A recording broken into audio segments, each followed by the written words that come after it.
Welcome বন্ধুরা, আমি স্বপন সরকার স্বপ্নের রান্নাঘর থেকে আজকে চিংড়ি মাছ রান্না করব। তো আমি এখানে 11 পিস চিংড়ি মাছ নিয়েছি। মাছগুলো এই সাইজের, এখানে 500 গ্রাম চিংড়ি মাছ আছে। তো মাছগুলি আমি এখন পরিষ্কার করে নেব।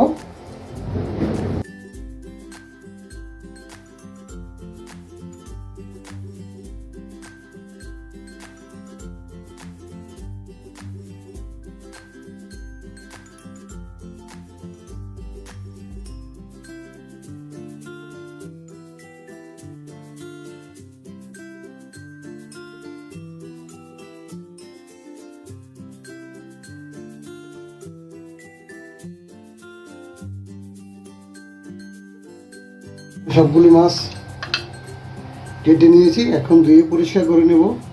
মাছ আমি ধুয়ে পরিষ্কার করে নিয়েছি। এখন একটু টুথপিক দিয়ে মাছগুলি আমি একটু সোজা করে নেব।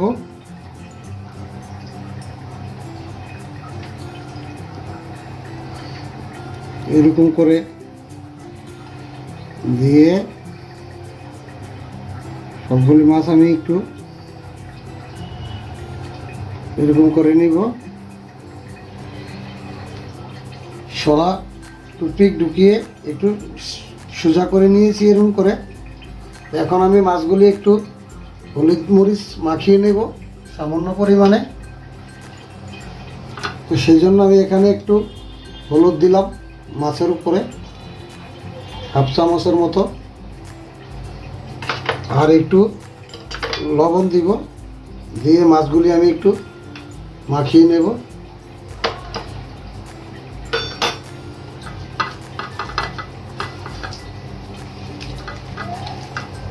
এক এক করে আমি সবগুলি মেখে নিয়েছি সামান্য হলুদ আর একটু লবণ দিয়ে।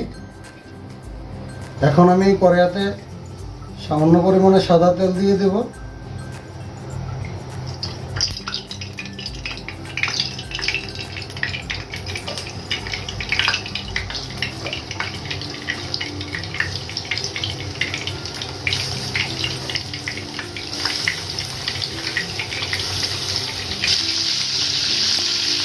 এক এক করে সবগুলি মাছ আমি এখানে কড়াইয়ের মধ্যে দিয়ে দিয়েছি।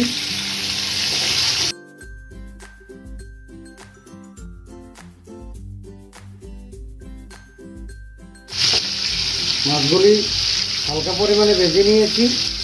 এখন আমি নামিয়ে নেব এক এক করে, আর ভাজবো না।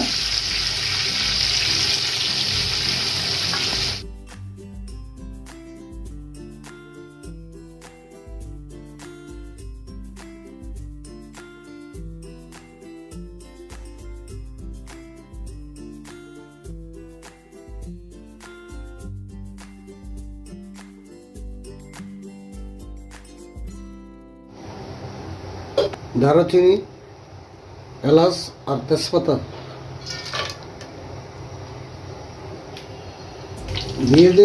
দিয়ে দেব 2টা শুকনো মরিচ,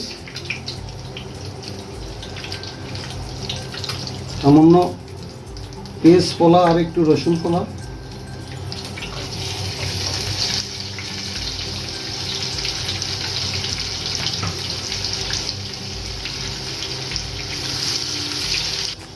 পেঁয়াজ বাটা দিয়ে দেব 2 চামচ,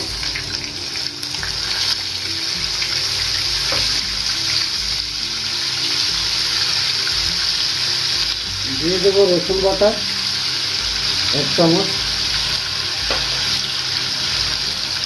দিয়ে দেব আদা বাটা 1 চামচ,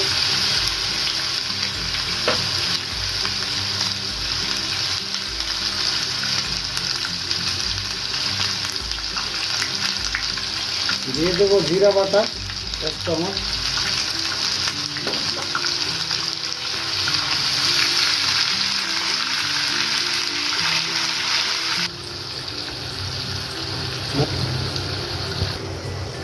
এখানে হলুদ নিয়েছি 1 চামচ, আর মরিচ নিয়েছি 1 চামচ থেকে একটু বেশি।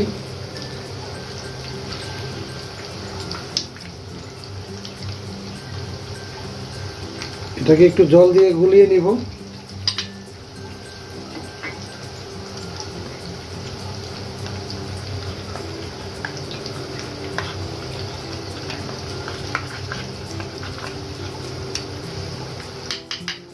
এবার এই মশলার মধ্যে দিয়ে দেব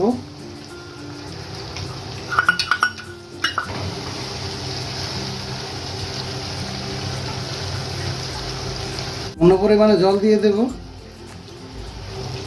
টমেটো কলা,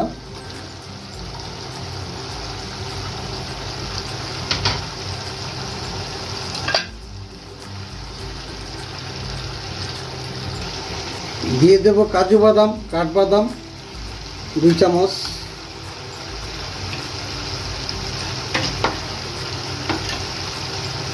দিয়ে দেব ফেটানো টক দই আধা কাপ,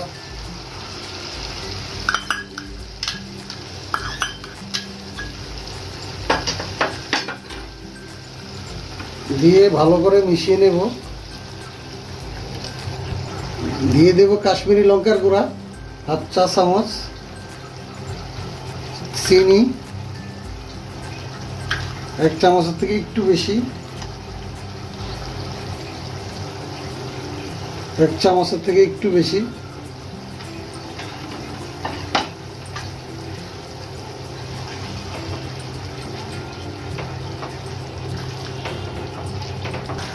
মশলার থেকে তেল ছেড়ে দিয়েছে। মশলাটা আমি কিছুক্ষণ কষিয়ে নিয়েছি। এখন সামান্য পরিমাণে একটু জল দিয়ে দেব।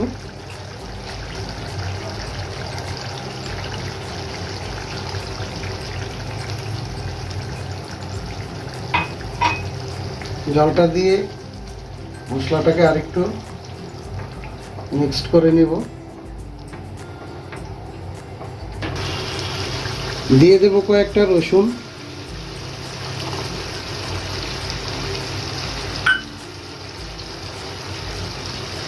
চিংড়ি মাছগুলি ভেজে রেখেছিলাম মশলার মধ্যে দিয়ে দেব সবগুলি।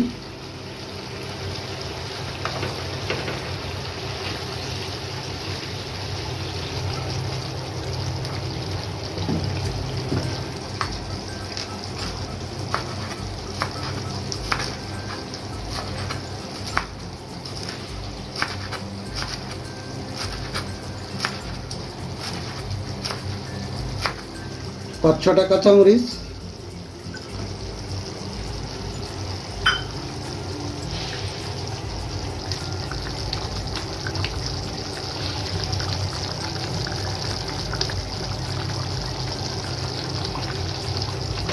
রান্নাটা শেষ পর্যায়ে আর অল্প কিছুক্ষণ, তারপর নামিয়ে নেব। এখন ধনিয়া পাতা দিয়ে দেব।